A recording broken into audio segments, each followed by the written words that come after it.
What's good, y'all? I hope you're having a blessed day. We got a very, and I mean a very interesting situation that has been going on and is currently going on with Caleb Williams. We're also going to talk about the Oklahoma and Oregon game, my thoughts on it, and also what's going on with the SEC. They're not looking like the SEC. They've started out 0-4 in bowl play, and it's trending all over Twitter. There's some other things we're going to touch on and talk about it, but first, real quick, as always, if you're new to the channel or you're watching the videos and you're simply not subscribed, go down there real quick, take a second out of your day. I'm waiting on you. Go down there, hit that subscribe button, and leave a like for more. That's all I ask. Without further ado, hope you guys enjoy. Let's get into it. Before we get into the messy situation with Caleb, let's talk about the Oregon and Oklahoma game. If you're a fan of the Sooners, you probably enjoyed every second of it, and it was awesome to watch. Caleb Williams was once again must-see TV. On the flip side for Oregon, it wasn't fun to watch, and you probably turned off your TV after the first half or maybe even the second quarter. Okay, I understand the second quarter is the end of the first half, but I'm saying somewhere in the middle of that second quarter. The first half of the game was lopsided. At halftime, it was 30-3, but the second half overall, team for team, it was pretty even. Oregon was going up and down all over Oklahoma's defense, but Oklahoma, they was going up and down all over Oregon's defense too. If Oregon could have got 1 to 2 more stops, it would have made it more interesting. I was hoping Oregon would get a couple of stops, maybe a fumble, a pick six, something like that to make it interesting. It just didn't happen. The final score of the game was 47-32. I don't want to say it was deceiving, but it didn't even seem that close when I was watching it. You can chop this game up, cut it up, however which way you want. Oklahoma, no matter how you look at it, they was the better team, and they proved it last night. Getting on topic with the rock star himself, Caleb Williams, he was once again, and I know I say it all the time, but he is one of the most exciting players to watch. He's so good. He was 21 for 27, had 250 yards, 3 touchdowns to 0 interceptions. A quarterback can't do much better than that. I'm going to ask you guys a real serious question. Maybe it's just me, but that 16 beside Oklahoma's name, it doesn't seem right. They're easily, in my opinion, a top 8 team. And I don't care that they lost 2 ball games. Nobody in the country wants to play them. Let me know in the comment section. Do you think Oklahoma should be ranked at 16th? I think they're easily a top 10 team. Throw out the records, I don't care. Look, I get it. They had a couple of losses. I'm not saying they should have been in the Final Four, but it leaves me wondering, what if they had a coach who was all in the entire season? Because we all know Riley, he wasn't focusing on Oklahoma the entire year. He's been talking to USC since August or September. With the talent on this team, more importantly, Caleb Williams, they have great running backs in Eric Gray and Kennedy Brooks. Their defense is okay. They get the job done most of the time.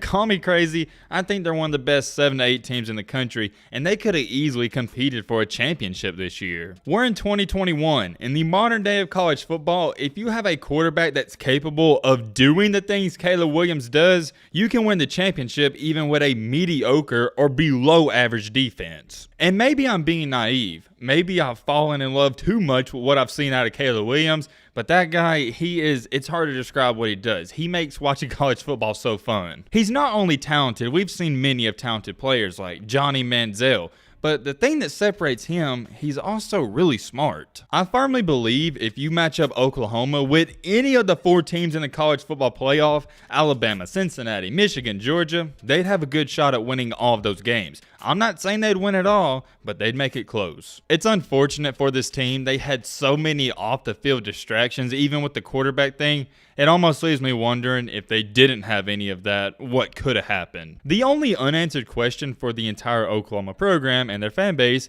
is what's going to happen with Caleb Williams. Is he going to stay or is he going to transfer? I would say there's a 98% chance he's going to stay, and that's how it seems. He was asked about it in an interview last night, and he wouldn't say for sure if he's staying. All he said was he's going on vacation. In my humble opinion, that's kind of shocking because I really expected him, if they won that game, to announce, okay, I'm coming back, but he didn't do that. Maybe he wants to make it suspenseful. I don't know. We'll have to wait and see how that plays out. However, I found something else that you might want to hear. An ESPN analyst did an interview with Caleb Williams, or maybe it wasn't an interview. I think he just talked to him, and he said that Caleb told him, quote unquote, teams were coming after him hard. If you don't know what he's referring to, he's talking about when Lincoln Riley announced he's leaving Oklahoma. He said a ton of teams were recruiting him, and if you guys don't know this, that's illegal. The only and the absolute only way other teams are allowed to have contact with you is if you're in the transfer portal, and Caleb Williams has not entered that portal just yet. Some of you are probably sitting there thinking, yo Matt, it's not that big of a deal, and I'd have to disagree. It is a big deal. It's not right, and it's not fair, and it's illegal. If you think it's not a big deal, y'all would be having a fit if you heard Nick Saban was doing this to other teams. How would you react and how would you feel if you found out Nick Saban was calling Caleb Williams and every good college quarterback in the country trying to get them to transfer to Alabama?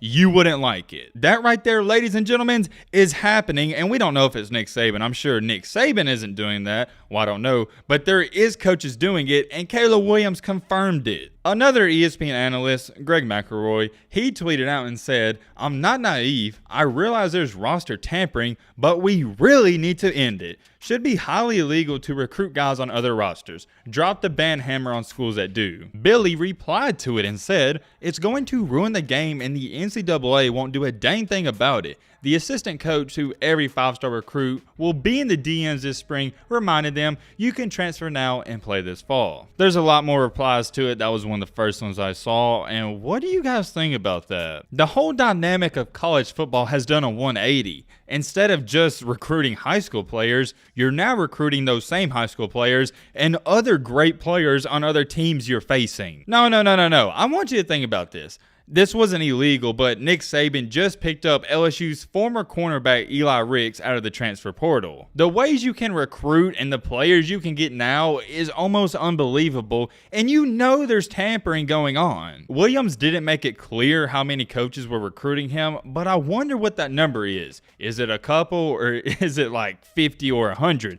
I'm going to lean towards more around that 50 or 100 number. With all this being said, if I was an Oklahoma fan, would I be concerned about this? Not really. The only thing that kind of shook my mind last night was that he didn't announce he's coming back to Oklahoma, and he said he's going on vacation, and he kind of threw that question under the bus. It almost leaves you wondering, is he going to weigh his options? And considering how much the Oklahoma fan base loves him, I don't even know why he'd consider anywhere else. Let me know your thoughts on that down below. In other news, the SEC started out bowl play 0-4, and you know the SEC, they're the best conference in the country, and there's no debate. Although they started out 1-4, South Carolina just wrapped up finishing their win against North Carolina in the Mayonnaise Bowl. Congratulations. I am an SEC football fan. I like to see my schools do good.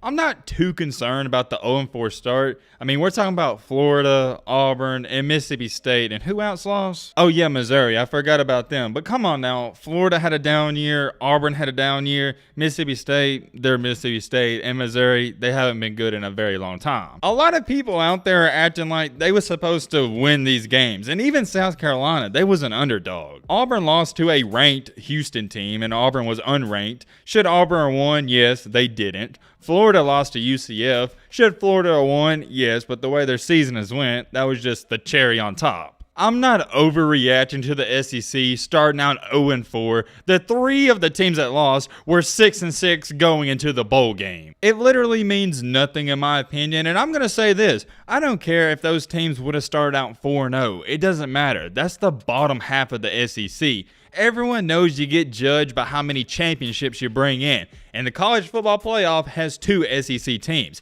That's how we're going to base the SEC this year. Not once has anybody said, oh, the SEC is the best because 3 years ago they went 6-3 in bowl play. Nobody cares about that. You get judged based off your championships. It's not just that. You also get judged by how many of your players get to the NFL. And last time I checked, the SEC leads that category in getting guys to the NFL, and it's not even close. For example, this tweet, it's gold. The SEC is 0-4 this bowl season. The SEC is 0-0 in games it cares about this bowl season. I couldn't have said it any better. I'm not even going to rant about it or defend my conference. It's the SEC at number 1 and everybody else falls behind. There's no conversation to have. Look at the championships and look at how many players get drafted from the SEC to the NFL. That ends all debates. That's pretty much I got all for today. I'm excited for tomorrow. You know what that is? The day that Alabama and not Michigan, I was going to say Michigan, Georgia dominate and proves why the SEC is the SEC. Let me know your thoughts down below. But with all that being said, that's going to wrap up this video. Hope you guys enjoyed. Hope you guys learned something. If you're new to the channel, what are you doing right now? Hit that subscribe button and leave a like for more. And as always, let's be great. I'm out. Peace.